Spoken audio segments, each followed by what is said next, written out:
اب ہم شروع کرتے ہیں یونس علیہ السلام کا قصہ۔ یونس علیہ السلام ایک عظیم اور کریم نبی تھے۔ ان کا قصہ قرآن کریم میں ایک انوکھا قصہ ہے۔ آپ کے والد کا نام متا تھا اور آپ سیدنا ابراہیم علیہ السلام کی نسل سے تھے۔ آپ کا ایک نام ذوالنون بھی ہے، یعنی مچھلی والے۔ النون کا مطلب ہے مچھلی۔ اسی طرح آپ کو صاحب الحوت بھی کہا جاتا ہے۔ اللہ تعالیٰ نے آپ کو ان سب ناموں سے پکارا ہے۔ آپ کو ایک عظیم بستی کی طرف مبعوث کیا گیا۔ اس بستی کا نام نینوا تھا۔ یہ عراق کے شمال میں واقع تھی، موصل کے بالمقابل تھی۔ ان دونوں کے درمیان دریائے دجلہ واقع تھا۔ موصل دریائے دجلہ کے کنارے واقع تھا، جبکہ اس کے بالکل سامنے نینوا کی بستی تھی۔ امام ابن کثیر رحمت اللہ علیہ نے نینوا کے بارے میں اور ان آثار و واقعات کے بارے میں لکھا ہے جو ان کے زمانے میں موجود تھیں۔ وہاں کچھ بت تھے جو اوندھے منہ گرے پڑے تھے۔ اللہ تبارک و تعالی نے یونس علیہ السلام کو نینوا کی طرف رسول بنا کر بھیجا۔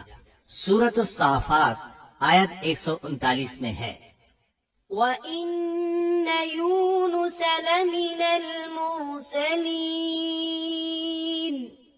اور بے شک یونس رسولوں میں سے تھے۔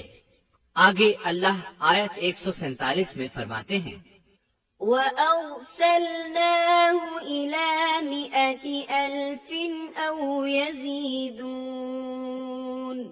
اور ہم نے اسے 100,000 بلکہ اور زیادہ آدمیوں کی طرف بھیجا۔ یعنی ان کی تعداد 100,000 سے زیادہ تھی۔ رہا یہ سوال کہ لاکھ سے کتنے زیادہ تھے، اکثر علماء کرام نے وضاحت کی ہے کہ وہ 100,000 سے قریباً 20,000 زیادہ تھے۔ اس طرح بستی والوں کی تعداد 1,20,000 تھی، اور یہ سب کے سب کفر پر تھے۔ یونس علیہ السلام انہیں سال ہر سال دعوت دیتے رہے، لیکن وہ اپنے کفر ہی پر ڈٹے رہے۔ پھر انہوں نے سیدنا یونس علیہ السلام پر ظلم و جبر شروع کر دیا، انہیں دھمکیاں دیں، مصائب و آلام سے دوچار کیا۔ مطلب یہ کہ جس طرح دوسرے انبیاء کرام کے ساتھ کیا گیا، ان کے ساتھ بھی وہی سلوک ہوا۔ آخر آپ نے اپنی قوم کو اللہ کے عذاب سے آگاہ کرتے ہوئے اعلان فرما دیا کہ فلاں دن تم پر عذاب آ جائے گا۔ پھر خود غصے کی حالت میں اس بستی سے نکل گئے، جبکہ اللہ تعالیٰ نے انہیں متعین دن کی مہلت دینے کی اجازت تو دی تھی، لیکن اس بستی سے نکل جانے کا حکم نہیں دیا تھا۔ جب آپ نے انہیں یہ مہلت سنائی تو خود غصے کی حالت میں بستی سے نکل گئے۔ سورہ انبیاء آیت 87 میں اللہ تعالیٰ فرماتے ہیں، وَذَا النُّونِ إِذ ذَّهَبَ مُغَاضِبًا فَظَنَّ أَن لَّن نَّقْدِرَ عَلَيْهِ، مچھلی والے کو یاد کرو جبکہ وہ غصے سے چل دیا اور خیال کیا کہ ہم اسے نہ پکڑ سکیں گے۔ اس آیت کی تفسیر میں امام رازی رحمہ اللہ لکھتے ہیں، جس نے یہ گمان کیا کہ اللہ تعالیٰ اسے پکڑنے کی قدرت نہیں رکھتا، وہ آدمی کافر ہے۔ سیدنا امیر معاویہ رضی اللہ عنہ سے روایت ہے، انہوں نے سیدنا ابن عباس رضی اللہ عنہما سے کہا، آج رات قرآن کریم کی چند آیات کے معانی میں الجھ کر رہ گیا ہوں، مجھے کوئی راستہ سجھائی نہیں دے رہا کہ اس الجھن سے کس طرح نکلوں۔ مجھے بس آپ ایسے نظر آتے ہیں جو ان آیات کا مطلب بتا سکتے ہیں۔ کم از کم میں ان آیات کی تفسیر اور تعبیر نہیں سمجھ سکا۔ ابن عباس رضی اللہ عنہما نے پوچھا، وہ کون سی آیات ہیں؟ سیدنا امیر معاویہ رضی اللہ عنہ کہنے لگے، یونس علیہ السلام کا یہ خیال کرنا کہ اللہ تعالیٰ ان پر قدرت نہیں رکھتے۔ یہ سن کر سیدنا ابن عباس رضی اللہ عنہما نے فرمایا، اس سے مراد یہ نہیں، یہ لفظ قدر یہاں تنگی کے معنی میں آیا ہے، قدرت اور طاقت رکھنے کے معنی میں نہیں۔ اللہ تعالیٰ نے قدر بمعنی تنگی اور قدر بمعنی قدرت دونوں کا استعمال کیا ہے۔ تنگی کے معنی کی مثال سورۃ الطلاق آیت نمبر 7 میں ہے، وَمَن قُدِرَ عَلَيْهِ رِزْقُهُ فَلْيُنفِقْ مِمَّا آتَاهُ اللَّهُ، اور جس پر اس کے رزق کی تنگی کی گئی ہو، اسے چاہیے کہ جو کچھ اللہ تعالیٰ نے اسے دے رکھا ہے اسی میں سے اپنی حیثیت کے مطابق دے۔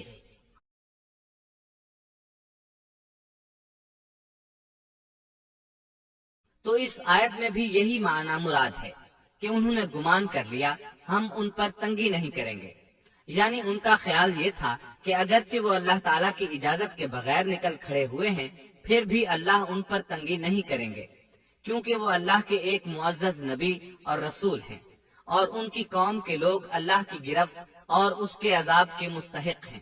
انہی پر اللہ کا عذاب نازل ہونے والا ہے۔ اس عذاب کی خبر انہیں پہلے ہی سنا دی گئی ہے اور مہلت دے دی گئی ہے، مگر وہ خود اگرچہ اللہ کی اجازت کے بغیر ہی چلے آئے ہیں پھر بھی انہیں سرزنش نہیں کی جائے گی اور وہ کسی گرفت میں نہیں آئیں گے۔ اللہ تعالیٰ ان کے لیے کوئی تنگی نہیں فرمائیں گے۔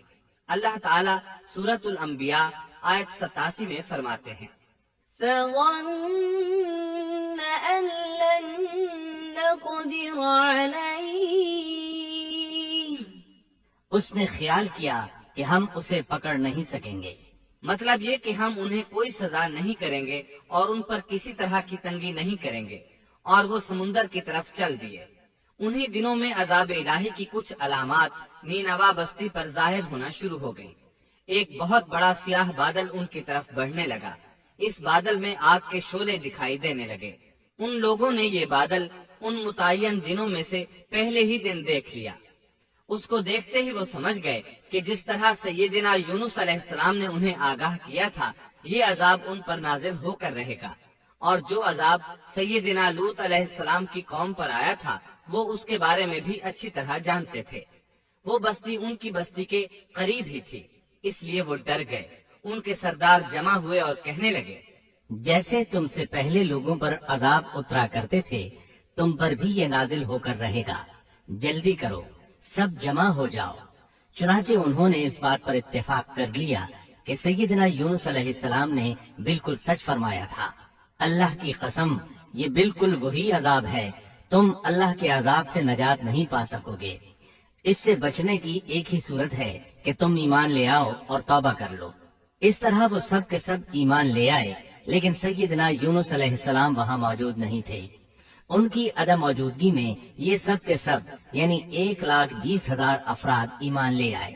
انہوں نے پیون لگے کپڑے پہنے اور اللہ کے حضور عاجزی، انکساری اور آہوزاری شروع کر دی، رونے لگے، اللہ سے بخشش مانگنے لگے، پھر اسی حالت زار میں باہر کھلے میدان کی طرف نکل آئے۔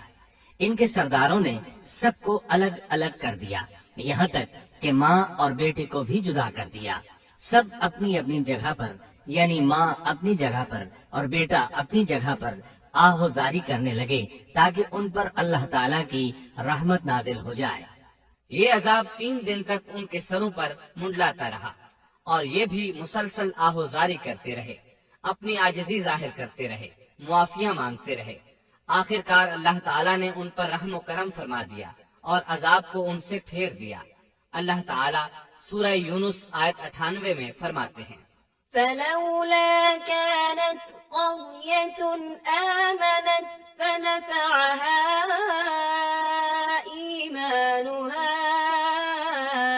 إلا قوم يونس، چنانچہ کوئی بستی ایمان نہ لائی کہ ایمان لانا اس کے لیے فائدہ مند ہوتا سوائے یونس کی قوم کے۔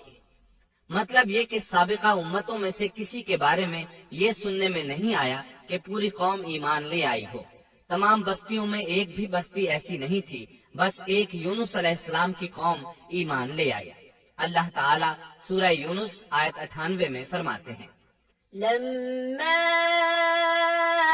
آمنوا كشفنا عنهم عذاب الخزي في الحياة الدنيا ومتعناهم إلى حين۔ جب وہ ایمان لے آئے تو ہم نے رسوائی کے عذاب کو دنیاوی زندگی میں ان پر سے ٹال دیا اور ان کو ایک وقت تک کے لیے زندگی سے فائدہ اٹھانے کا موقع دیا۔ مطلب یہ کہ ہم نے انہیں دنیاوی زندگی کا لطف اٹھانے کا موقع دیا۔ اب اس قوم پر قیامت کے دن تک عذاب نہیں اترے گا۔